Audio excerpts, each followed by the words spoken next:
जय मसीह की आप सभी को हमारे YouTube चैनल पर आप सभी का यीशु मसीह के सामर्थ्य नाम में स्वागत है।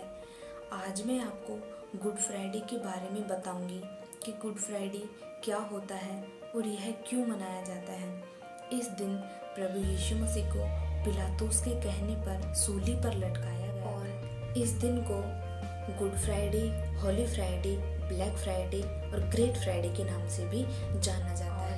यह दिन बड़ा ही शोक का दिन था क्योंकि हमारा प्रभु यीशु मसीह बिना किसी पाप के या बिना किसी गुनाह के या बिना किसी अपराध के सूली पर लटका दिए गए थे।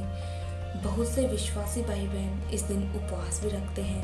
अब हम बाइबल की पुस्तक यूहन्ना के 3 अध्याय के 16 में देखेंगे, क्योंकि परमेश्वर ने जगत से ऐसा प्रेम रखा कि उसने अपना इकलौता पुत्र दे दिया ताकि जो कोई उस पर विश्वास करे वह नष्ट न हो परंतु अनंत जीवन पाए। हालेलुया। अर्थात प्रभु यीशु मसीह को हमारे पापों के लिए क्रूस पर लटकाया गया था और उस परमेश्वर ने इस जगत से ऐसा प्रेम रखा कि उसने अपना इकलौता पुत्र दे दिया ताकि उस पुत्र पर जो कोई विश्वास करे वह नाश न होकर अनंत जीवन के भागी बने। अब हम यीशु मसीह को क्रूस पर लटकाए जाने पर जो बातें कही थी प्रभु ने, उन बातों को मैं आपको बताऊंगी। नंबर 1 पर है लूका अध्याय के 23 के 34 में देखेंगे हम। तब यीशु ने कहा, हे पिता, इन्हें क्षमा कर क्योंकि ये नहीं जानते कि ये क्या कर रहे हैं। अर्थात प्रभु यीशु मसीह को जब क्रूस पर लटकाया जा रहा था, उनके हाथों में कीलें ठोकी जा रही थी, तो प्रभु ने परमेश्वर से प्रार्थना की कि हे पिता परमेश्वर, इन्हें क्षमा कर क्योंकि ये नहीं जानते कि ये क्या कर रहे हैं। नंबर 2 पर है लूका अध्याय के 23 के 43 में हम देखेंगे, उसने उससे कहा, मैं तुझसे सच कहता हूँ कि आज ही तू मेरे साथ स्वर्गलोक में होगा। अर्थात प्रभु यीशु मसीह के दोनों साइड जो डाकू लटकाए गए थे, उनमें से एक ने मन फिरा लिया था, तो प्रभु ने उससे वादा किया था कि तू आज ही मेरे साथ स्वर्गलोक में होगा। नंबर 3 पर हम देखेंगे यूहन्ना के 19 अध्याय के 26 में लिखा है, यीशु ने अपनी माता और चेले को जिससे वह प्रेम रखता था पास खड़ी देखकर अपनी माता से कहा, हे नारी, देख यह तेरा पुत्र है। और नंबर 4 पर है मत्ती के 27 के 46 में हम देखेंगे, तीसरे पहर के निकट यीशु ने बड़े शब्द से पुकार कर कहा, एली एली लमा शबक्तनी।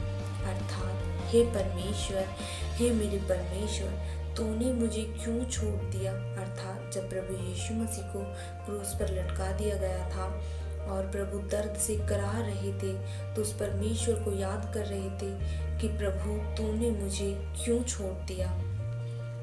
नंबर 5 पर है यूहन्ना अध्याय 19 के 28 में हम देखेंगे, इसके बाद यीशु ने यह जानकर कि अब सब कुछ पूरा हो चुका, इसीलिए कि पवित्र शास्त्र की बात पूरी हो, कहा, मैं प्यासा हूँ।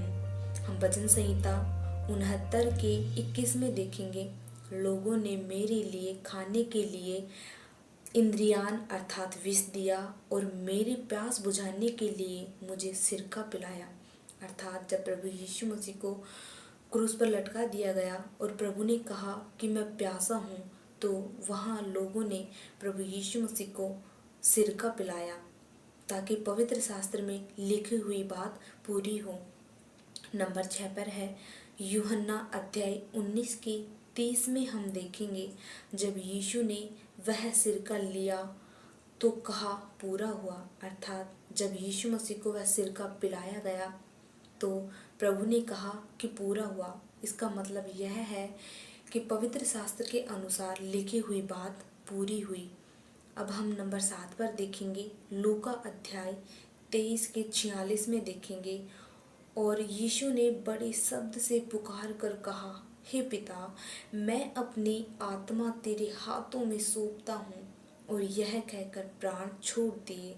प्रभु यीशु मसीह ने अपने प्राण छोड़ दिए और इसके बाद प्रभु यीशु मसीह पवित्र शास्त्र के अनुसार तीसरे दिन जी उठे, जिसे हम ईस्टर संडे के नाम से भी जानते हैं। जय मसीह की आप सभी को। God bless you.